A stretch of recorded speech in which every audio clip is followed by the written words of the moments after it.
লোকনাথে উদ্ভাসিত হলো মাটির কৃষ্ণ। গঙ্গায় ভেসে রয়েছে একটা দেহ, পাথরের মতো স্থির নিশ্চল। কাশী বারাণসী অঞ্চলে অনেক মানুষই ওই দেহটাকে চেনে। যারা এখানে নতুন আসে তারা ওই দেহটাকে দেখে অবাক হয়ে যায়। গঙ্গার প্রবল স্রোত ওই বিশালাকার মনুষ্য শরীরটাকে 1 ইঞ্চি নড়াতে পারে না। গুরুর সন্ধানে ঘুরতে থাকা এক তরুণ সন্ন্যাসী সারাক্ষণ ওই দেহটির দিকে অবাক বিস্ময় তাকিয়ে থাকে। গঙ্গার পাড় ধরে হাঁটতে হাঁটতে সারা দিন ধরে সে ওই নিশ্চল দেহটাকে অনুসরণ করতে থাকে। জলে ভাসতে ভাসতে যখন সেই দেহটি কাশীর ঘাটে উঠে যোগ সাধনায় মগ্ন হয়ে যায়, কোনো এক অমোঘ আকর্ষণে সেই তরুণ সন্ন্যাসী ঘন্টার পর ঘন্টা তার সামনে বসে থাকে। এমনই একদিন পরিশ্রমে ক্লান্ত অবসন্ন সেই তরুণ খিদে তেষ্টায় তন্দ্রাচ্ছন্ন হয়ে কাশীর মণিকর্ণিকা ঘাটে বসে আছে। চারিদিকে কুয়াশাচ্ছন্ন সন্ধ্যার মতো তার চোখেও ঘুম নেমে আসছে। হঠাৎই একটা ধাক্কায় সে ঘাটের সিঁড়িতে ছিটকে পড়ে গেল। সম্বিত ফিরে তরুণ দেখল তার সামনে দাঁড়িয়ে আছেন মহাযোগী তৈলঙ্গ স্বামী। এতদিন ধরে তরুণ সন্ন্যাসী বিজয়কৃষ্ণ তৈলঙ্গ স্বামীকেই অনুসরণ করে এসেছেন। গঙ্গায় তার ভেসে থাকা দেহকে দেখতে দেখতেই তার দিন কেটে গেছে। তৈলঙ্গ স্বামী তাকে বললেন, তৈরি হয়ে নে, এক্ষুনি আমি তোকে মন্ত্র দেব। বিজয়কৃষ্ণ বললেন বিপাকে। তিনি বললেন, আমি তো ব্রাহ্মণ, আমি ওসব মন্ত্রতন্ত্রে বিশ্বাস করি না। তাছাড়া আমার মায়ের কাছে আমার দীক্ষা নেওয়া হয়ে গেছে। রেগে গেলেন মহাযোগী। এক লহমায় বিজয়কৃষ্ণকে মাটি থেকে তুলে নিয়ে গিয়ে গঙ্গায় ফেললেন। তারপর তাকে ডুব দিয়ে গঙ্গা স্নান করিয়ে কাছে টেনে নিয়ে কানে দিয়ে দিলেন মন্ত্র। বিজয়কৃষ্ণের শরীরে যেন শিহরণ খেলে গেল। তৈলঙ্গ স্বামী মৃদু হেসে বললেন, বাচ্চা শোন, তোর শরীর শুদ্ধ করার জন্য তোকেই মন্ত্র দিলাম। তোকে দীক্ষা দেওয়ার আমি কে? তোকে দীক্ষা আমি দেবো কেন?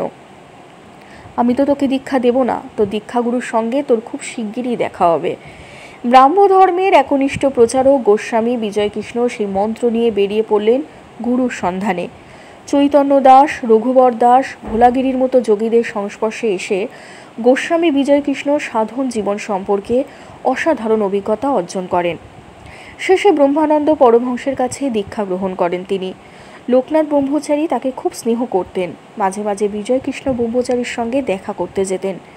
দুজনের সাক্ষাতে আশ্রম মুখরিত হয়ে উঠত। লোকনাথ বাবাও খুব খুশি মনে গোস্বামীর সঙ্গে ধর্ম আলোচনা করতেন। এরকমই একবার সাধক বিজয়কৃষ্ণ বারোদিতে লোকনাথ বাবার সঙ্গে দেখা করতে গিয়েছেন। তখন লোকনাথ ব্রহ্মচারীর বয়স প্রায় 250 বছর। অজস্র ভক্তের ভিড়ে আশ্রম পরিপূর্ণ। এক বৈষ্ণব ব্রহ্মচারীকে দেখতে এসেছেন। তার হাতে একটা কৃষ্ণ মূর্তি, যেটা তিনি লোকনাথ বাবাকে উপহার দেবেন। ভক্তদের ভিড় ঠেলে লোকনাথ বাবার কাছে গিয়ে মূর্তিটি দিতেই পাশে বসে থাকা বিজয়কৃষ্ণ বললেন, তোমার কৃষ্ণ তো মাটির তৈরি, ওই দেখো আমার কৃষ্ণ জীবন্ত প্রেমময়। এই কথা বলার সঙ্গে সঙ্গে উপস্থিত সবাই যেন লোকনাথ বাবার মধ্যেই সেই মাটির কৃষ্ণ মূর্তিটাকে দেখতে পেল। গোস্বামী বিজয়কৃষ্ণ তার জীবন্ত কৃষ্ণকে ভক্তি ভরে প্রণাম করলেন। নিয়মিত সাধুসঙ্গ লাভ এবং গুরু পরমহংসের কৃপা নিয়ে গোস্বামী বিজয়কৃষ্ণ সারা জীবন ঈশ্বর সাধনায় মগ্ন ছিলেন। একবার গোস্বামীজির শারীরিক অবস্থা খুবই খারাপ হয়। শয্যাশায়ী সাধককে দেখে ডাক্তার বলল, রোগীর বাঁচার আর কোনো আশা নেই। ভক্তদের চোখে জল। তারা হতাশ হয়ে আশ্রমের চারপাশে চুপচাপ বসে আছে। হঠাৎই তারা দেখল একজন অপরিচিত দীর্ঘকায় সন্ন্যাসী সকলের চোখের সামনে দিয়ে গোস্বামীজির ঘরে ঢুকে গেল। তারা তো অবাক, কে এই সন্ন্যাসী? একে তো আগে কখনো দেখা যায়নি। বেশ কিছুক্ষণ পরে এক ভক্ত এসে জানালো গোস্বামীজি ভালো আছেন, তিনি কথা বলছেন। সেই দিন সন্ধ্যায় সবাইকে অবাক করে দিয়ে গোস্বামী বিজয়কৃষ্ণ কীর্তন গাইতে শুরু করলেন।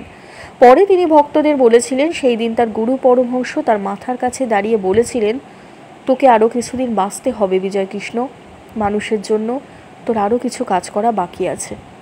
ধন্যবাদ।